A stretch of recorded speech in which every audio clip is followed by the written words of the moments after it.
Hey everybody, Charlie902 here, and welcome back to The Witness. We last left off, we made it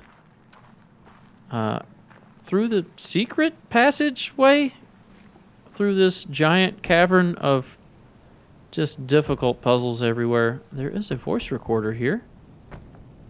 Hey, so let's start with that, and we'll see what it says.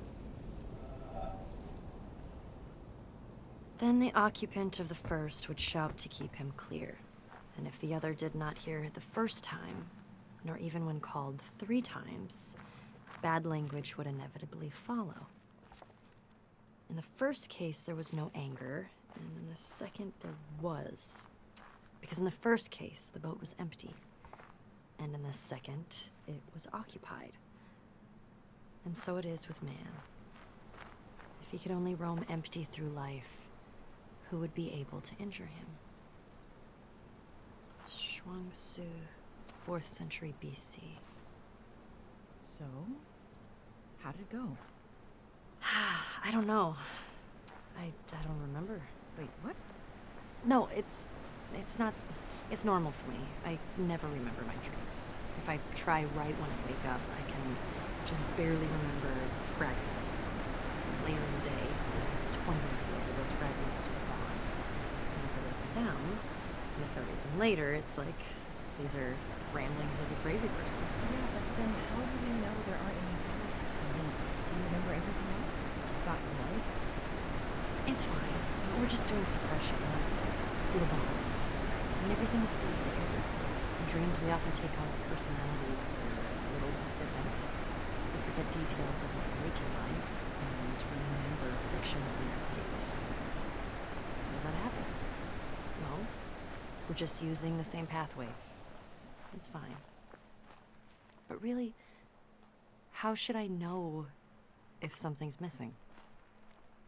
If you forget a few random little things, how would you remember that you forgot? Nothing big is missing. I don't think.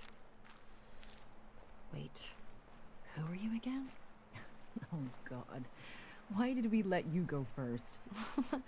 First hasn't happened yet. I was just dipping my toes into the pool. Real first happens when someone dives right in and gets to decide for themselves when to come out. Who's that gonna be? You? I long for the days when we weren't sure we'd be doing anything this scary. It'll be fine. It's not scary. It'll be fun. So fun you don't even remember? Okay, no. Shoo. I want to re-record this one before I go home. I have some new ideas about it. What? Because of the test? Yes. Because of the test. Possibly. I thought you didn't remember anything. Interesting. Yeah. Have a good night. I'll see you tomorrow. So we got a bit of a glimpse into the narrator speaking outside of quotes that she was narrating. All right, let's look here. There's 2 more videos that I'd like to find. I'm going to give it a good once over, just kind of looking around the island myself, and then I'll look up their locations. And then I'll watch those 2 videos, and I think that's going to be it as far as The Witness. So let's check out here. Have we done everything here? We can go around the outside of this, which may be worth doing. I think it's kind of just going to be... I think it's just going to be some of those environmental puzzles, but let's go check it out anyway. So we'll go around, and then we'll stop here. That's good. Let's go full speed too. So we'll do that. We'll keep an eye out for any entrances or doorways. Most of those puzzles have been locked behind a doorway that's kind of hidden. And puzzles I referring to the ones that unlock videos. So we'll try to find them on our own real quick. I'll take about 10-15 minutes. Look around the island. That didn't take. And then we'll yeah, and then I'll just look up the location. I'll watch them.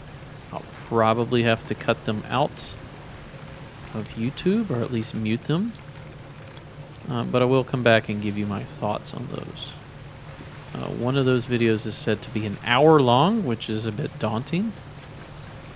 So I may have to do that another night. I do have other stuff I have to do tonight. I actually got to do one of those sleep studies at home for sleep apnea. I'm not really looking forward to that. I have a ton of anxiety about it. We'll just see how it goes. Where are we at? We're right here. We're about to kick out to the right. Go around the outside of this derelict, or wrecked, rather, ship. There's a green. Look at that. That's part of an environmental puzzle. Probably on here. Yeah. Follow it all the way around. That does not look fun to me to do. I have to start from this side. Yep. Trace it here. Trace it from here. Over there. And this will probably line up to like here, around there, over to here, all the way up here, over here, up to here, and then there's the start right over here, the circle. Yeah, definitely not interested in actually doing that. So, I was expecting to see more entrances from there, but I have not. I'm also unaware of how to get to that upper area where the movie theater is. It's like a catwalk there. Once again, those puzzles I saw last episode, and I'm sure by now you guys will have confirmed in the comments if I need to do them or not, but they look like they're not going to activate anything. There's no cables connected to them or anything like that. So it would be a departure from the rules that we have learned so far if they do, in fact, actually activate anything more than an achievement to get on Steam. Okay, so I would like to find a pathway to another video. So let's just kind of briefly look around. I know there's a path over here. What does this go to again? This takes us up. There was an elevator over here. What's that? This takes us to a vantage point. Okay. We can go even further up. There's a tree here. Another vantage point.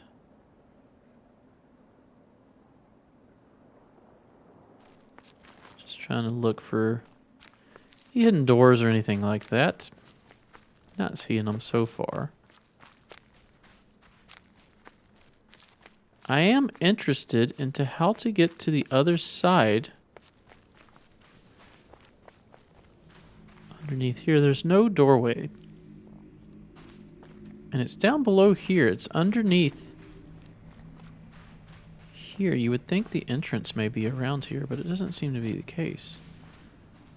Now, did I miss something over here, perhaps? Maybe. Possibly, actually, right up behind the windmill. Let's go check that out. That's where the tree puzzle plopped us out at, right? And I remember not getting any satisfaction from completing the tree puzzles. So maybe I didn't complete them all the way. So we go up here. This was opened. It allows us access to here. Can we just go? No, we can't go off here. No, we can look down in here. Does that do anything? It's X. X marks the spot. Possibly. Possibly not. There's bonsai trees.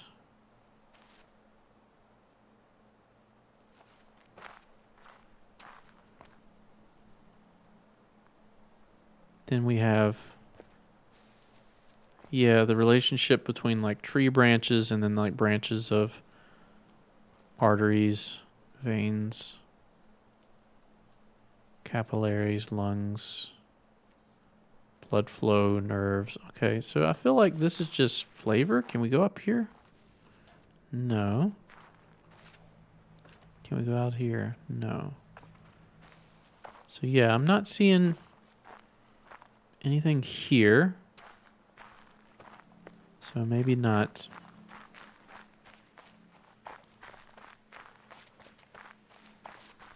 And then if we go around here, that takes us back over near the windmill. And then there's the circular opening that we just passed. So, yeah, I don't know how to get down there. Not seeing it. We did this. Apparently this was for nothing. These were just 2 puzzles to do. Just for nothing. So, yeah, I completed them. Awesome. Great. But to be honest, I like exploration and progress. But I guess we shouldn't play solely for reward, right? And kind of the journey is its own reward type thing.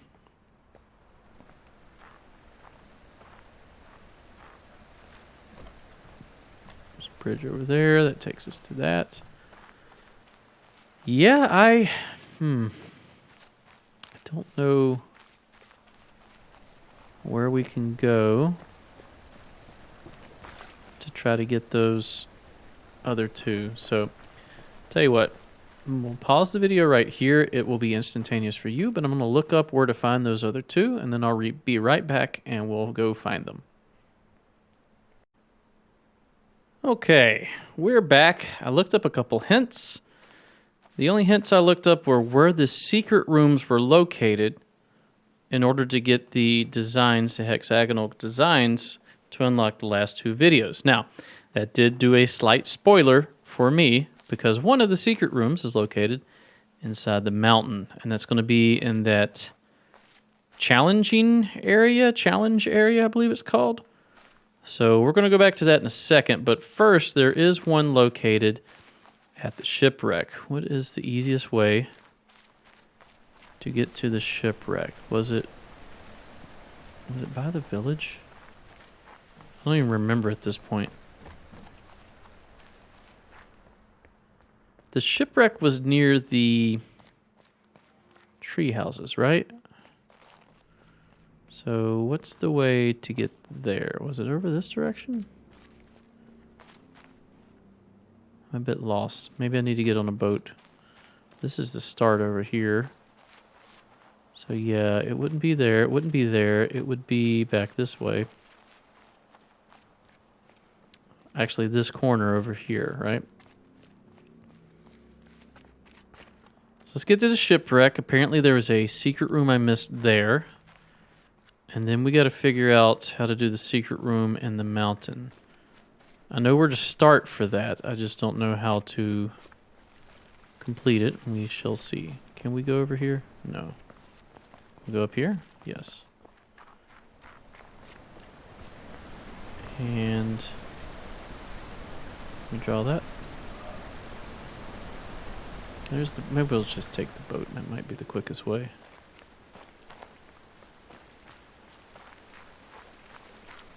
So yes, it appears that I do have to do some of the puzzles inside the mountain. And I know where to start. Don't know how to end. Don't know how long it'll take either. It appears to be quite challenging. So if we're here, so this is the back side of this that we need to go to. So there should be a path up here.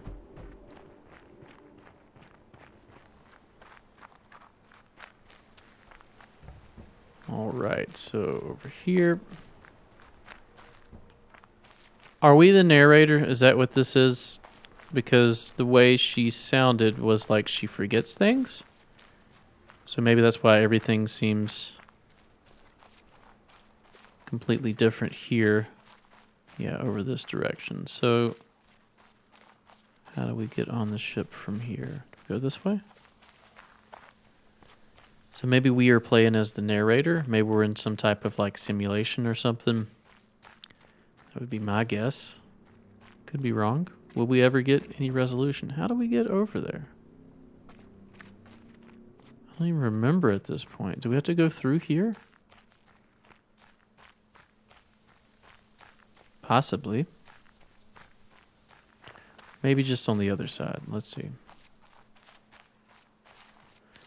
Well, let's cut through. I remember there were some paths that we could take. We should have everything unlocked here, so maybe it's not that difficult.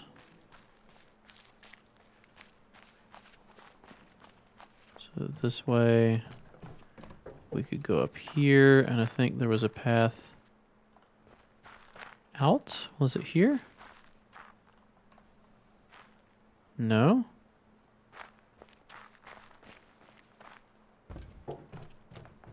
Maybe I'm mistaken. I thought there was a way out from in here, but it doesn't look to be the case. So maybe...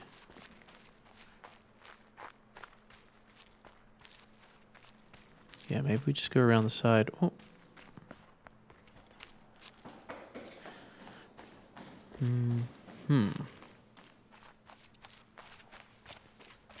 Up here. Around this way.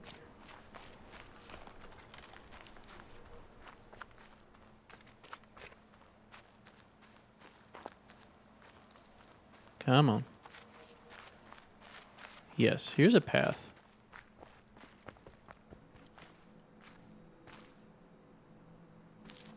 Can we walk on this or will it? Here. This is where. Okay. I think. Alright, so we'll head down here. Apparently somewhere on the ship is a secret room that I somehow missed. I know we went walking through here before.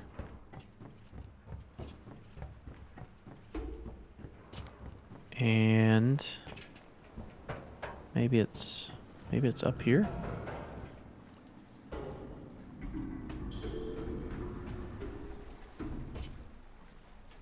Down here.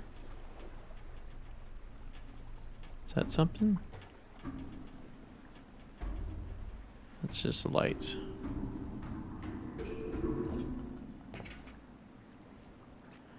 Okay, let's check down, maybe? Oh, here it is.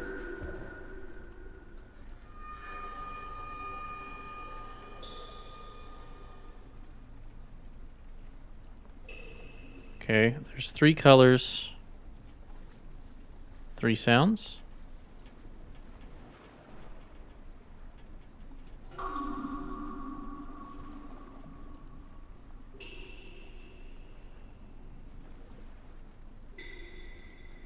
Boom, bing, boom.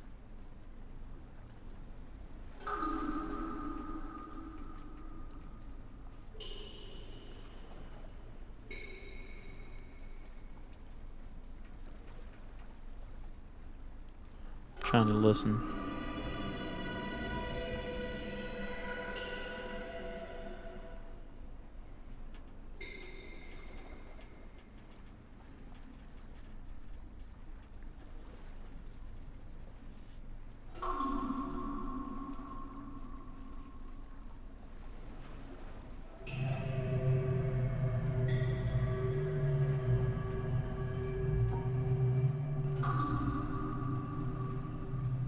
Boom. Boom.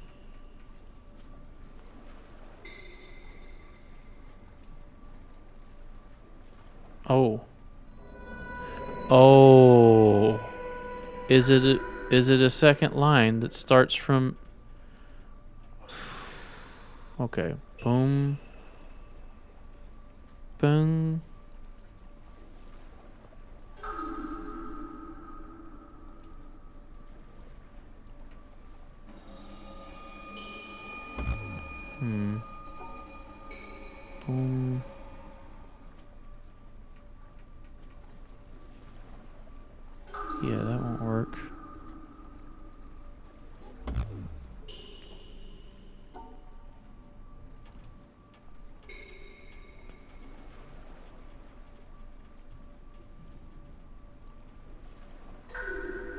We come up here. No. So yeah, it should touch all of them, right? But I don't know if that's the right order. I'm trying to listen to the sound.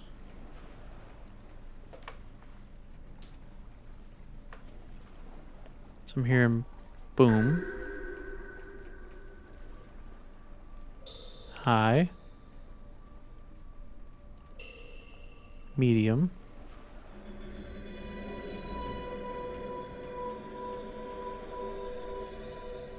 But if we look at the other side, we probably need to come over and go up here.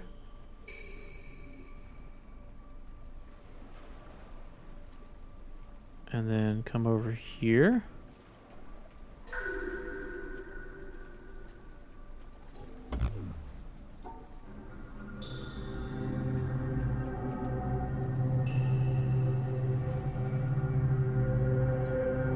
Should we come back and hit anything else like this?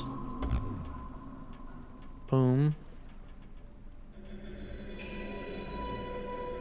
So that's this one, and then if we go up, we hit another one. So we need to figure out the order of each color, right?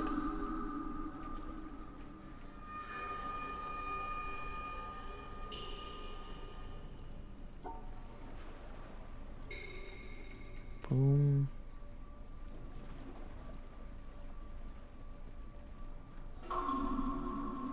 Boom. No, that doesn't work. Can't do that. Can do this. Go down. If we go down here, we'll hit the middle one.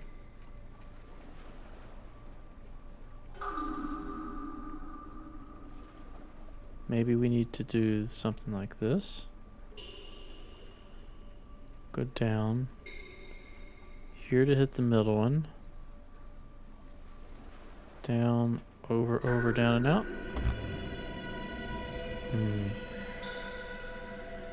Alright.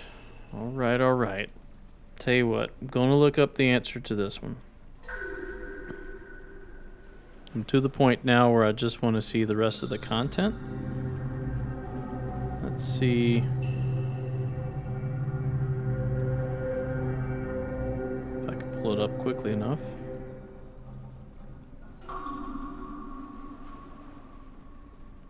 And my internet's not working. Awesome. Here we go. Okay, so looking for the ship.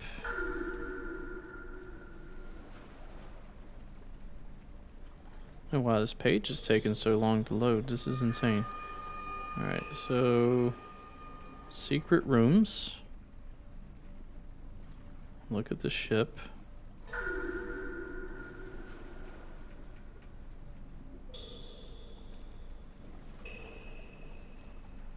Here we go. Very difficult panel involving both sound and an invisible reflected line. If you listen closely to the background, you should be able to hear a series of 4 creaks. Oh, so the drips and the creaks are different.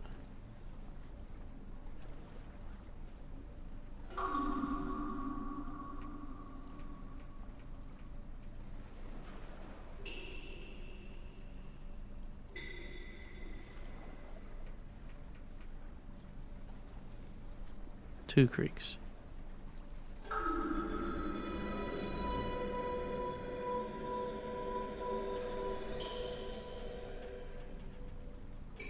Okay. Tell you what, let's just look up the solution. So it was like this. Here. Over, up, over, down, over, up, and out. Yeah, I would have probably taken forever to figure that out. Okay, so this should unlock a video. Let's draw this.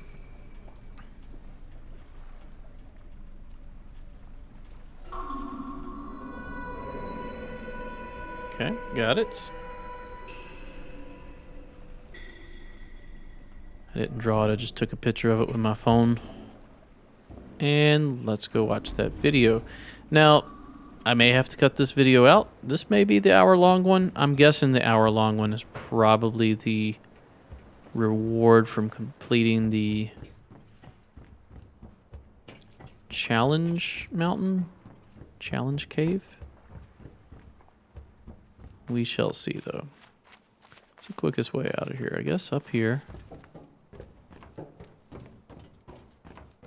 I'm going to run over, plug this code into the windmill and into the wall. And if you get that reference, you're too old. Because that means you're as old as I am. All right, so this was just an exit, right? Yes. So now we need to go over to the windmill. Just over this direction. We'll plug this code in real quick, and we'll see what we see, and we'll see if I need to edit sound or video or both. Windmill's over here. Here's a bridge. And then, well then I guess we'll go try the mountain. It's good to know that there's actually some more progression to access. So if we go this way, we head down. Whoops, got a little turned around there. I was going a little too quick. And this direction takes us to a video.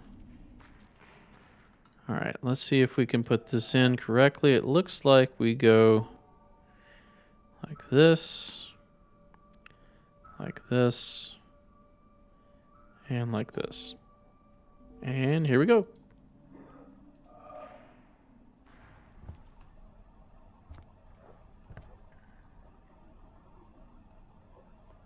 Look kind of like Neil Morse.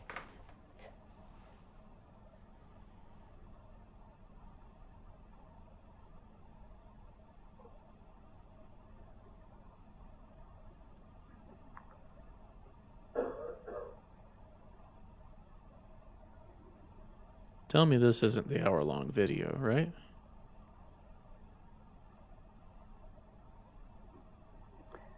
Know yourself as the open, empty, luminous presence of awareness.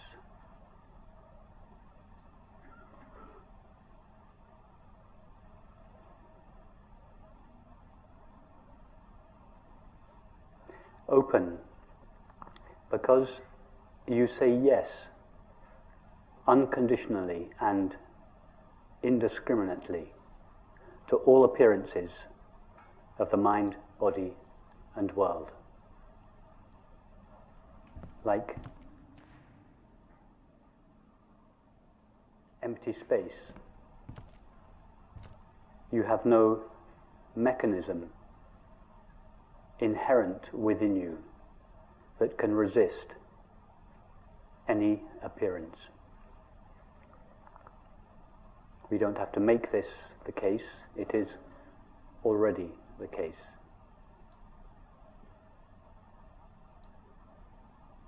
Empty, because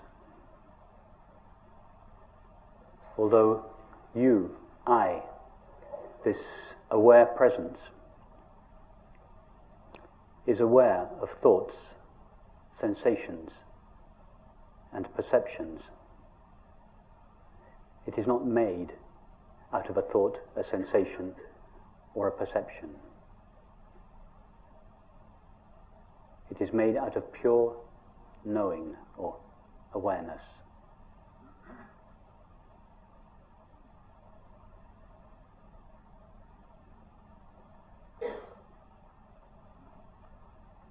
And luminous, because just like the sun, relatively speaking, that renders all objects seeable, so you, I, this open, empty presence renders all experience knowable.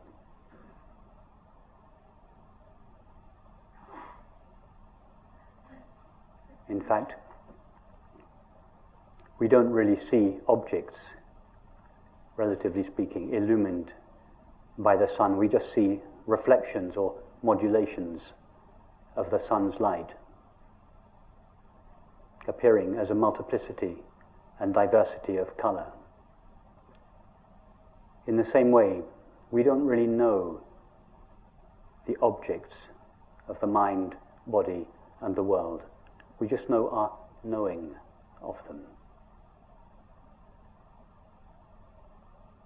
All we know, all that is known, is the knowing of experience. And you are that knowing.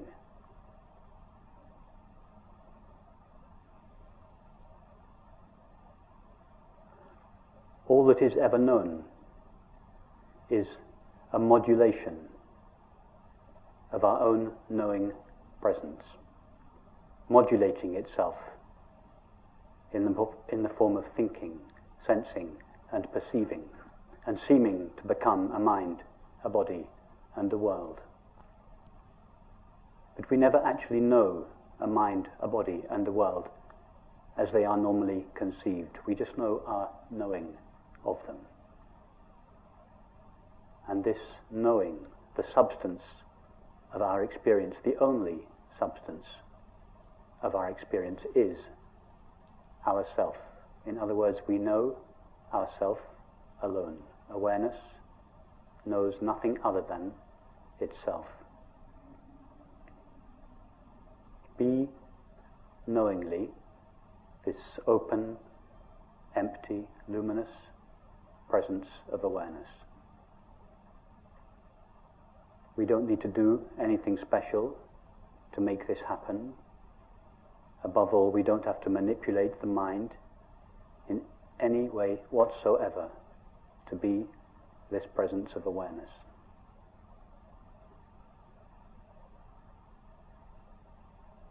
This presence of awareness, which is simply our self, what we refer to when we say I, is ever present.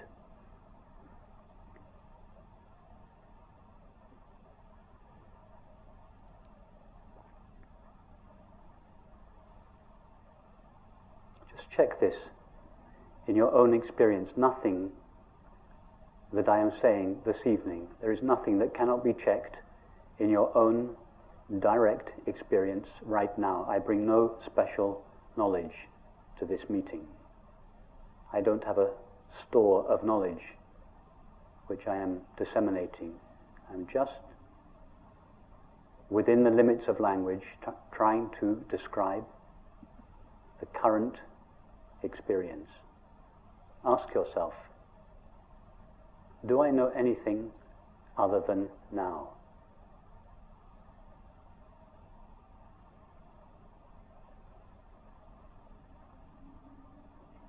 Try to experience the not now. Try first to experience the past. It's easy to experience a thought about the past. But what about the actual past to which this thought refers? Try to experience that.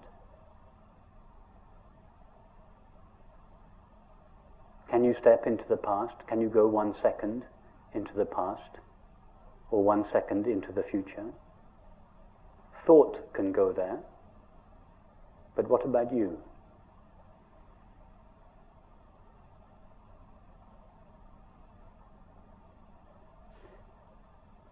Really try to go there to make sure that this is not just an interesting philosophical conversation, but that it is actually your experience.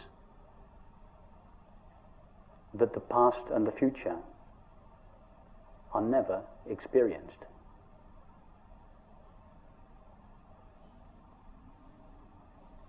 And if the past and the future are never actually experienced, they are only thought about. And that thought about the past and the future is always now. If this past and future are never experienced, what does that say about time?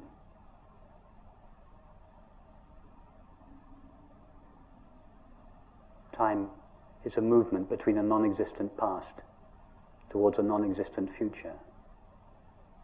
It's a theory, a necessary and valid theory, but a theory that doesn't refer to the reality of our experience. Nobody has ever or could ever experience time. When I say nobody, I mean yourself, awareness, the only one that knows or is aware.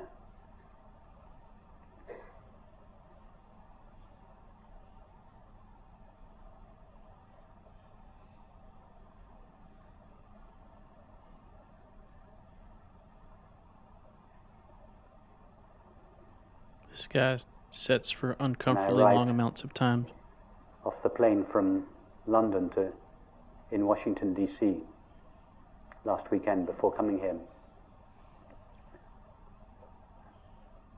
The friend who picked me up asked me how the flight was, and she said, "How long did it take?" And I experienced thought being cranked up like an old motor, a little resistant to get going. And for a moment, I could feel the cogs of thought almost moving, trying to work out how much time the flight had taken. Because in my experience, it had been now all the way.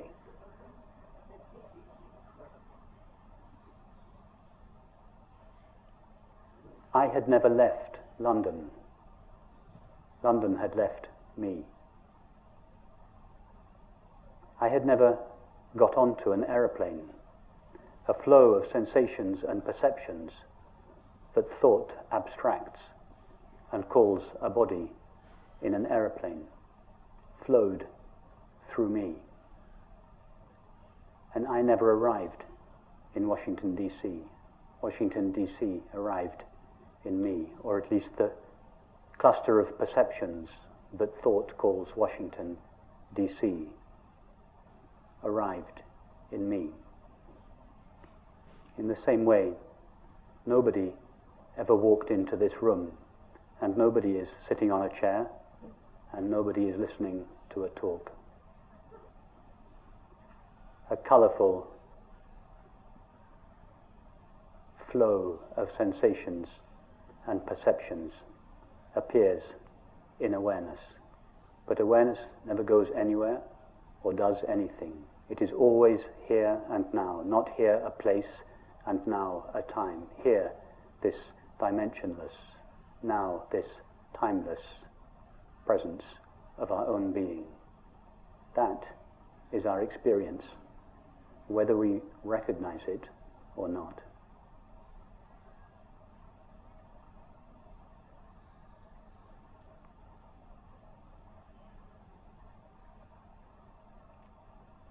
Now the mind may feel a little rebellious when it hears this. It may say, yes, yes, yes, that's true, but there is an undeniable continuity to my experience. And this undeniable continuity would seem to be evidence of time.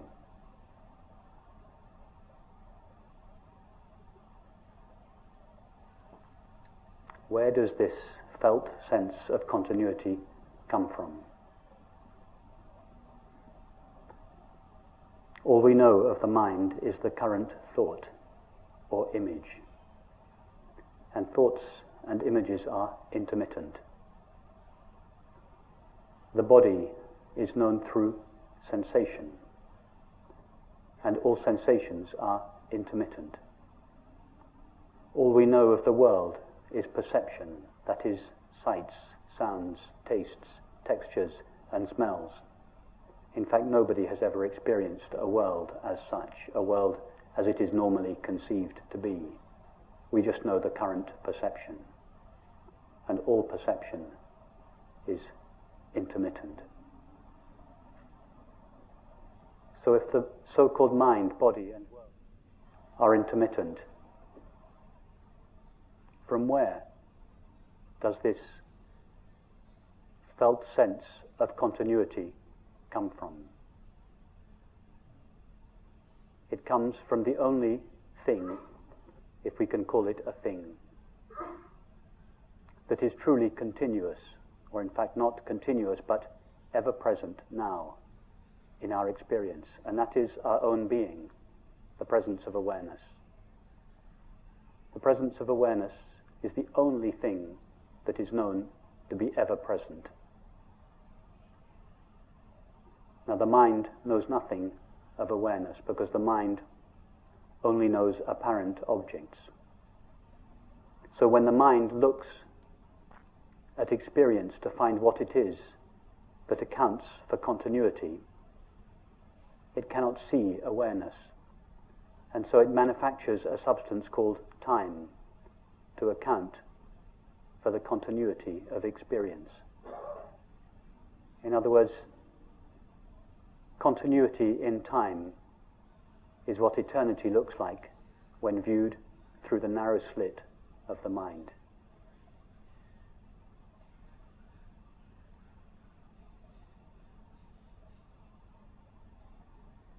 Permanence in space is what the infinite, unlimited nature of awareness looks like when viewed through the narrow slit of the mind. Continuity and permanence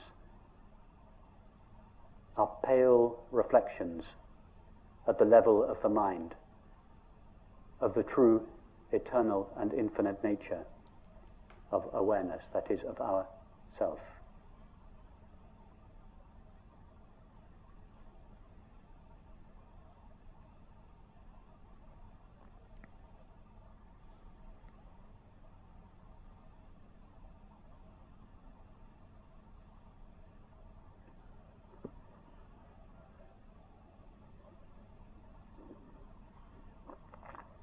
What else can we say about ourself from our actual experience?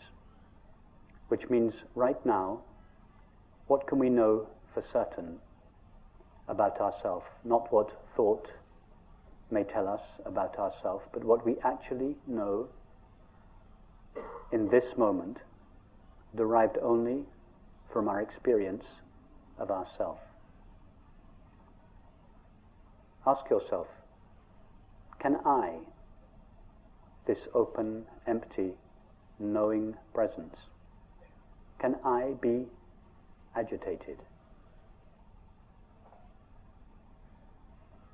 Thought can be agitated. Sensations, or the body, can be agitated.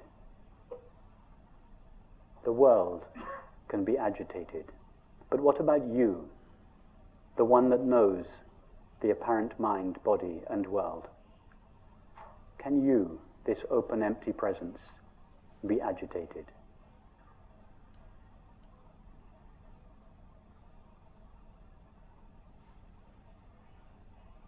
See, in your experience right now, that you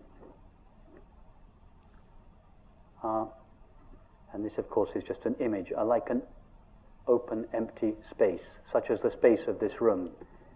Nothing that appears within this room can agitate it.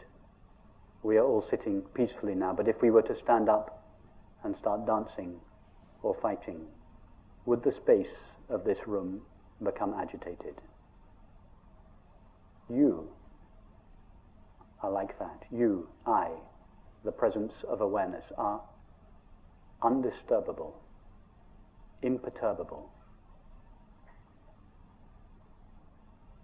We don't need to become imperturbable, and this undisturbability of ourself is not dependent upon the condition of the mind. Right now, you, awareness, are utterly imperturbable, and for this reason, another name for ourself is peace. Peace is not a quality that our self has, it is what our self is. Not peace of mind. Minds are more or less agitated. This peace that passeth understanding, that is not of the mind. It doesn't have to be sought.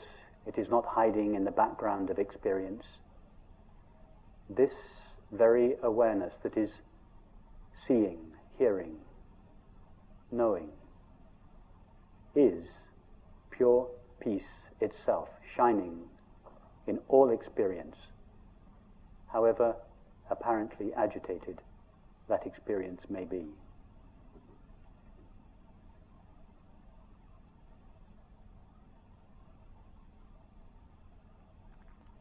Awkward silence again. Ask yourself, can I, this presence of awareness, ever lack something? Thoughts can say that something is missing. Feelings can say that something is missing. But what about you?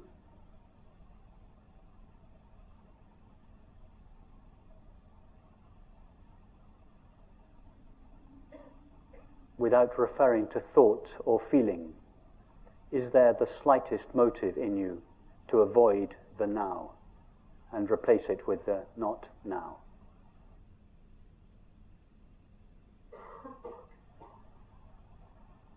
See that in yourself, this presence of awareness, there is not the slightest impulse or possibility to avoid the now.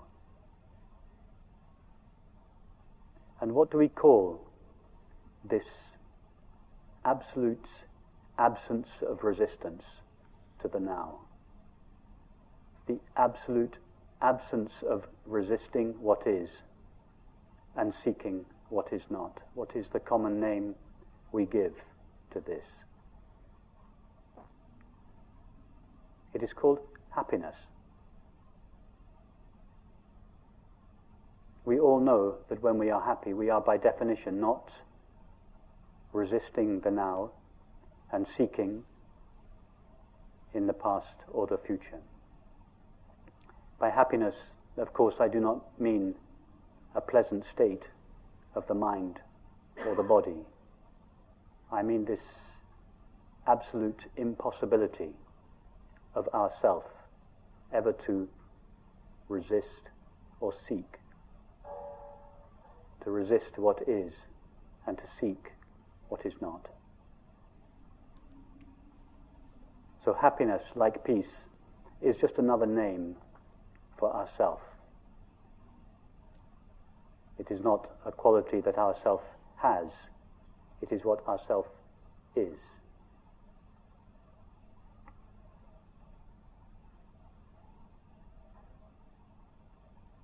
What else can we say for certain, based on this current experience about ourselves?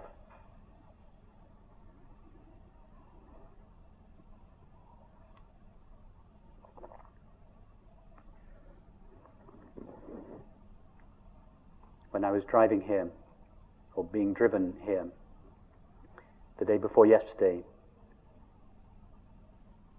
from the airport in San Francisco, I was looking in the wing mirror of the passenger seat, and I noticed the words inscribed at the bottom of the wing mirror. Talking about Jurassic Park words. And they said, "Objects in the mirror are closer than you think." Yep. A statement of pure non-duality.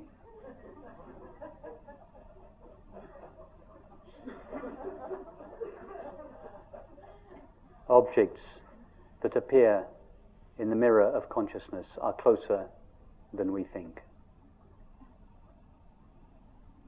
How close to a mirror are the objects that appear in it?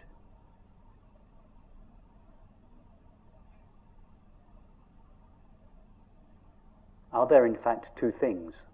One, the objects that appear in the mirror, and two, the mirror?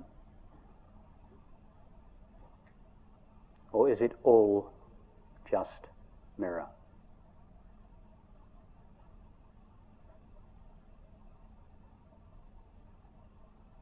All we know of the apparent mind is the experience of thinking. And thinking is just a modulation of yourself, a modulation of knowing or awareness. All we know of the apparent body is the experience of sensing. And sensing is a modulation of yourself, awareness. All we know of the apparent world is the experience of seeing, hearing, touching, tasting, and smelling. These are all modulations of knowing, modulations of ourself. In other words, we never truly know a mind or a body or a world. These labels are just abstractions that thought superimposes on the intimacy of our experience. From the point of view of experience, which is the only real point of view, experience is much closer, much more intimate. So close as to not admit the possibility of two things. One, myself, awareness, and two, the object that I know. Even that is an abstraction. It may be a useful stepping stone, a halfway understanding to conceive of thoughts, sensations, and perceptions arising in awareness. But nothing arises in awareness. The only substance of all experience, the only substance of thinking, sensing, and perceiving is already awareness.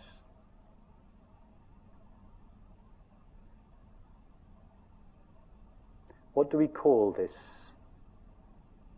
absolute absence of two things? A subject that knows and an object that is known.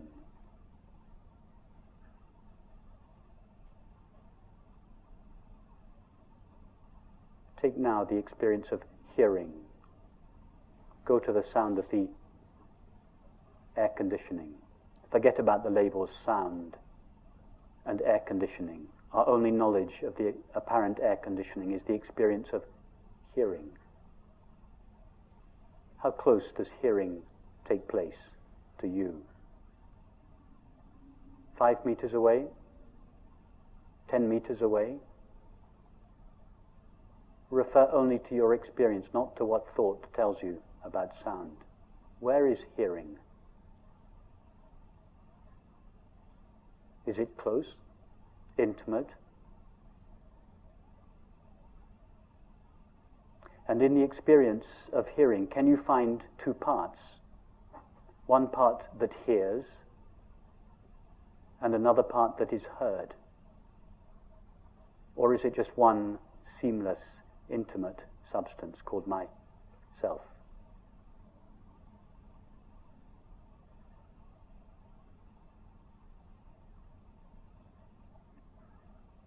And what about this room?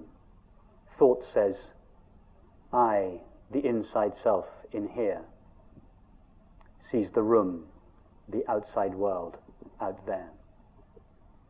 But what does experience say? All we know of the apparent room is the experience of seeing. Remove seeing, and the room vanishes. In other words, we don't know a room. We just know the experience of seeing. Does seeing take place 5, 10, 15 meters away from yourself? Or is seeing utterly intimate?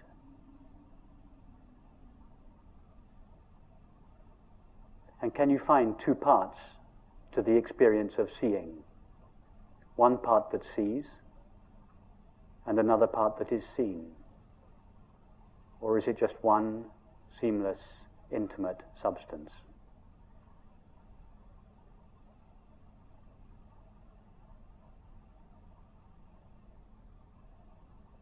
And what is the name, the common name we give to the absolute intimacy of all experience? It is called love.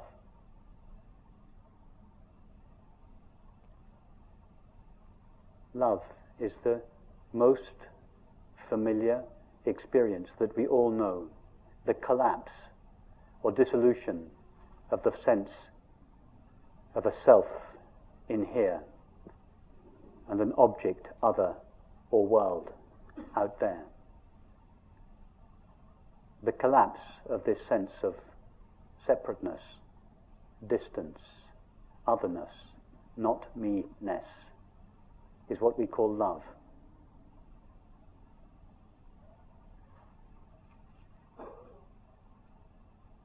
Love is just another name for non-duality.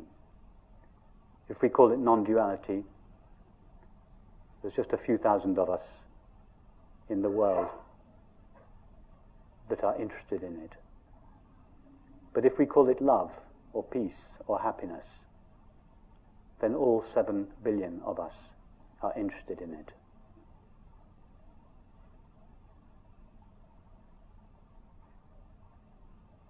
So why is it, if love, peace, happiness are the natural condition of all experience, the substance out of which all experience is made, how is it that it seems not to be experienced?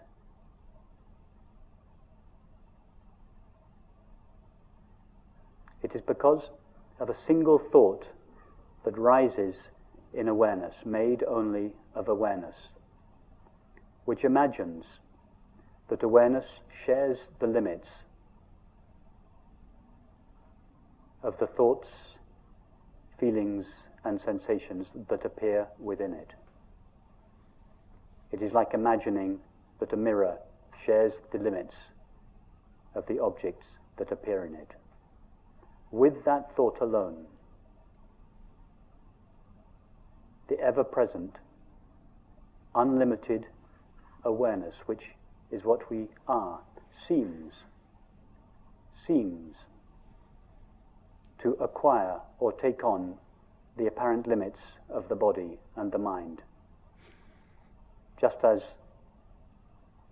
the screen seems to take on the limits of an image when a film begins. As a result of this imaginary collapse or contraction of our self, unlimited, eternal awareness into a body and a mind, these qualities of love, peace, and happiness are seemingly veiled. And it is for this reason that the self, the separate self that thought imagines us to be, is always, by definition, on a search in the imaginary outside world for the apparently lost love, peace, and happiness.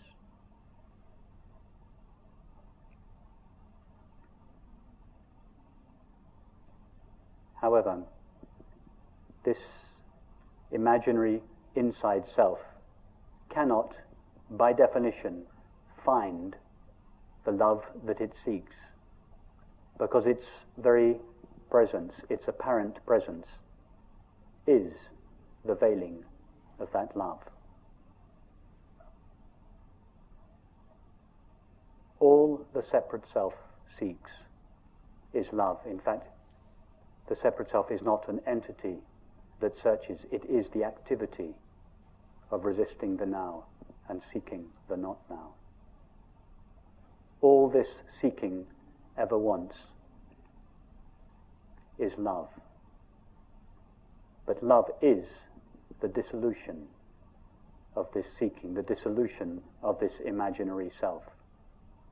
In other words, the separate self that seeks love is like a moth that seeks a flame.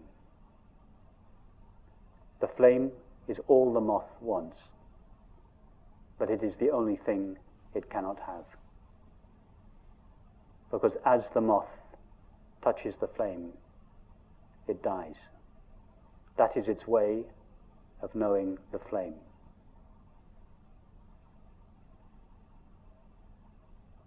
It becomes the flame as it touches it.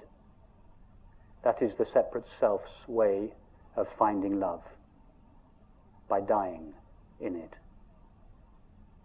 The death or dissolution of the separate self is the experience of love.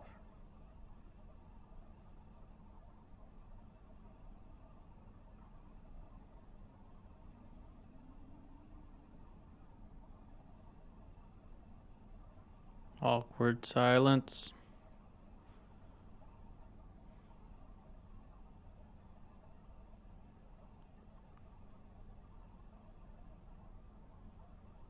So simply be knowingly this open, empty, luminous presence of awareness, whose nature, whose inherent nature is love, peace, and happiness. Not a love, peace, and happiness that is in the background of experience that has to be sought, but that is shining in full view at the heart of all experience. In fact, experience is made out of this substance called peace or happiness.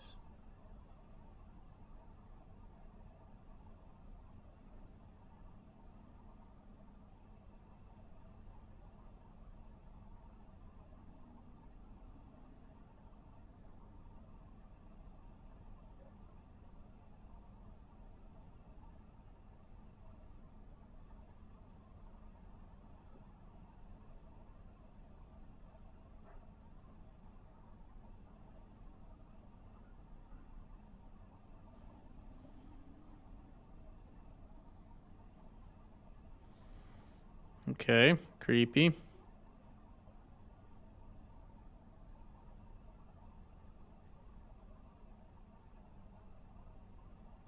Are we done? We're done. Okay. Gonna be honest, probably one of my least favorite of these videos, that and the lady with the dead eyes. Or the sad eyes, rather. They weren't dead. I got his point about how our existence is just basically our awareness that is fed by our senses. And he's trying to define consciousness and, the id, ego, all of that. But I feel like he went a little far and focused a little too much on it, on the point to where it just became, at least in my mind, just pretentiousness just to be pretentious. So you lost me, guy. You had me with like the first few lines, and then you just kept going and kept going and kept making assertions and leaps and bounds, and then started saying that things are things without any real proof, just kind of theories that you have. And you kind of lost me. Sure, philosophical, got it. But yeah, in my opinion, just a little too far and a little bit too far out there as well. All right, so we got one more video to go. I know it's in the mountain. We're going to do that next episode. I hear it's difficult, but we'll get it done. And that's going to do it for this episode. Thanks for watching. If you enjoy my content, please consider a like, a comment, and or a subscribe. Stay tuned for the next episode. We'll see you then. Bye-bye.